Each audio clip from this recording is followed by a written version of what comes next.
Good day mga ka-sports natin dyan. Kupunan ni Rosel Baliton ang Galleries Tower High Risers. Panalo na, natalo pa. Mukhang hindi nga masyado nagkaroon ng momentum ang kupunan nila ay sa may Puntillas pagdating sa duluhan na laban. Talagang kitang-kita naman natin na inilaban to nila Rosel Baliton at talagang okay naman ang Galleries Tower. At least kung ikukumpara natin sa dating team, mas palaban ngayon ang Galleries Tower, pero hindi nga sila umubra pagdating sa 5th set. Sa duluhan na laban ay dito ay medyo minalas nga ang kupunan nila ay sa Maiso Puntillas. Rosel Baliton hindi na nga nakaswag pagdating sa 5th set. Ng unang set at hanggang 4th set ay talagang kitang-kita natin ang tapang at bangis ni Rosel Baliton at napapanganga pa nga ito kapag siya ay nagkakaroon ng puntos. Pero pagdating sa duluhan na laban, tila ba natameme na itong si Rosel Baliton. Anong nangyari sa kupunan ng Galleries? Panalo na, naging bato pa. Sino-sino ang mga nagkulang pagdating nga dito sa 5th set na kanilang laban? Ating aalamin na sana ay kayang-kaya naman nilang ipanalo ang laban kontra sa Choco Mucho dahil marami na nga nagsasabi na matatalo daw ang Choco Mucho, pero iba ang nangyari pagdating nga sa last set nila. Mukhang nagkabaliktad na dahil mas maangas na nga dito ang koponan nila Boss Dina Wong. Sino ba ang mga players dito na medyo hindi masyado nag-shine pagdating sa kanilang games at bakit nga sila napatiklop pagdating sa 5th set ng Choco Mucho? Yan ngayon ang ating pag-uusapan, kaya hindi nakaswag si Rosel Baliton. Bago ang lahat, kung bago ka sa aking channel, subscribe na, click ang ating notification bell para lagi kang updated sa lahat ng issue sa volleyball. Susunod na!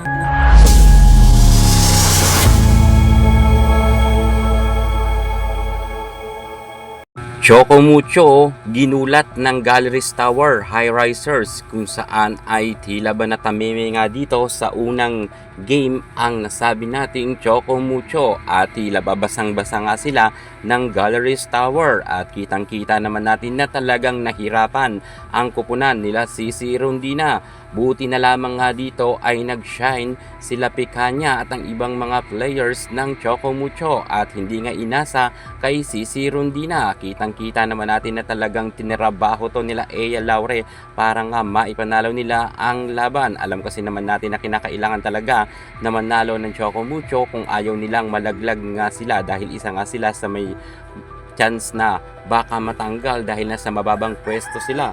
Pero ngayon ay medyo umangat na ang Choco Mucho, pero may mga ilan games pa silang mga makakalaban na malalakas na team. Kinakailangan harapin ito ng kupunan nila Ea Laure. Marami nga ngayon nagsasabi na medyo slow daw ang nasabi nating Choco Mucho dahil marami na nga silang talo at kinakabahan nga dito ang ibang mga fans ng Choco Mucho, baka raw ito malaglag. Pero eto, gumaganda na ang laro nila Catulintino at ng buong team nila Sisi Rondina. Kita naman natin na muntikan nga silang matalo pero naipanalo pa nila ito kontra sa Galleries Tower High Risers. At hindi nga dito nakapag-angas or nakapag-swag itong si Baliton pagdating sa duluhan na laban. Anong nangyari at tila ba natameme nga dito ang kupunan ng Galleries Tower at mukhang naubusan nga sila ng power pagdating sa 4th set at 5th set. Ano ang mga naging dahilan at pagkukulang ng Galleries Tower at hindi nila napigilan ang Choco Mucho sa kanilang bangis? Well, eto kasi yan mga ka-sports natin dyan. Ang Choco Mucho ay sanay sila sa labanan pagdating sa 5th set at matagal nang tinatrabaho yan nila si Rondina at namamanage nila yan ng maganda dahil sanay nga sila makipagbardagulan sa 5th set.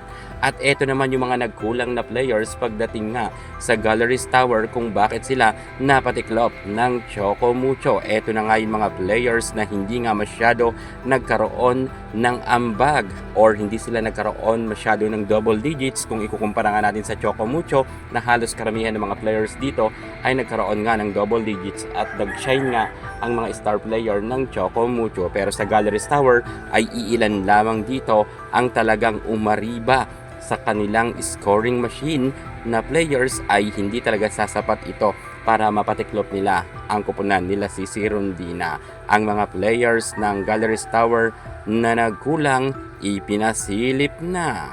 Sa players ng Galleries Tower ay nagkaroon lamang sila ng dalawang players na umangat. Ito ay si Jean Assis at si Deloria. At ang mga players dito na iba ay hindi na nga masyado nagkaroon ng maraming puntos. Kagaya nga ni Rosel Balito na maswag ay nagkaroon lamang siya ng 7 puntos. Ay sa Maiso Puntillas, 7 points rin ang naiambag. Gail Pascual, 9 points. At ang ibang mga players nga kagaya nila Camille Victoria ay nagkaroon lamang ng 2 points. Laika Ebon, 1 puntos. So yan talaga mga ka-sports natin dyan, ang mga players na nagkulang kung kaya sila natalo ng Choco Mucho. Bawi na lang si Rosel Baliton sa next game. Yan muna pinaka-latest natin sa mundo ng volleyball. Thank you so much. God bless.